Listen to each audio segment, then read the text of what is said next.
पितृपक्ष 2024 श्राद्ध अनुष्ठान के 16 दिनों के दौरान क्या करें और क्या न करें। पितृपक्ष, जिसे श्राद्ध के नाम से भी जाना जाता है, एक पवित्र महीना है जो 17 सितंबर से 2 अक्टूबर तक चलता है। तो इस 16 दिवसीय श्राद्ध के मौसम में याद रखने योग्य कुछ महत्वपूर्ण बातें इस प्रकार हैं। पितृपक्ष या श्राद्ध का पवित्र समय 17 सितंबर से शुरू होकर 2 अक्टूबर तक चलेगा।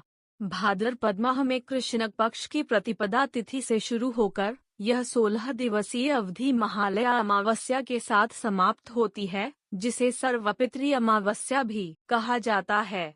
इस दौरान हिंदू अपने पूर्वजों को शांति प्रदान करने के लिए अनुष्ठान करके उनका सम्मान करते हैं तथा उनका आशीर्वाद मांगते हैं।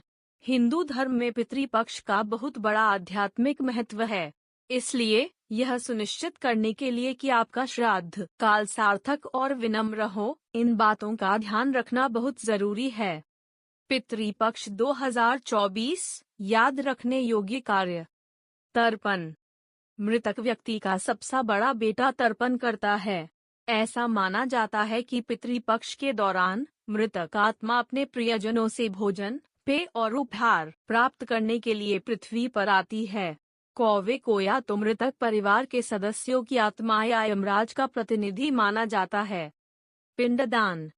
इस कारण से कौओं को पिंडदान दिया जाता है, जिसमें चावल और तिल होते हैं। इस दौरान लोग गरीबों और जरूरतमंदों को खाना खिलाते हैं। साल के इस शुभ समय में जानवरों को भी खाना खिलाया जाता है। यह भी सलाह दी जाती है कि आप दिन में केवल एक बार भोजन करें और 15 दिनों तक ब्रह्मचारी रहें।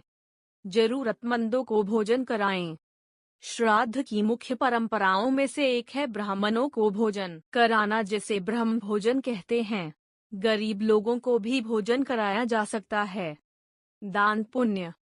श्राद्ध का एक महत्वपूर्ण पहलू जरूरतमंदों को भोजन, कपड़े या पैसे देना है। जरूरतमंदों को दान देने से परिवार में समृद्धि आती है और मृतक को सांत्वना मिलती है। पितृपक्ष 2024 ये चीजें न करें। उत्सव से दूर रहें। पितृपक्ष गंभीरता का समय है, इसलिए उत्सव मनाने, नए उत्पाद खरीदने या नया व्यवसाय शुरू करने से बचना चाहिए, क्योंकि इसे अशुभ माना जाता है। मांसाहारी भोजन खाने से बचें। इन 16 दिनों के दौरान मांसाहारी भोजन, लहसुन और प्याज का सेवन अनुष्ठान के प्रदर्शन में बाधा डालता है। यात्रा न करें। ऐसा माना जाता है कि पितृपक्ष के दौरान लंबी यात्रा करने की तुलना में घर के पास रहना और पूर्वजों के लिए अनुष्ठान करना अधिक महत्वपूर्ण है। बाल या नाखून न काटें।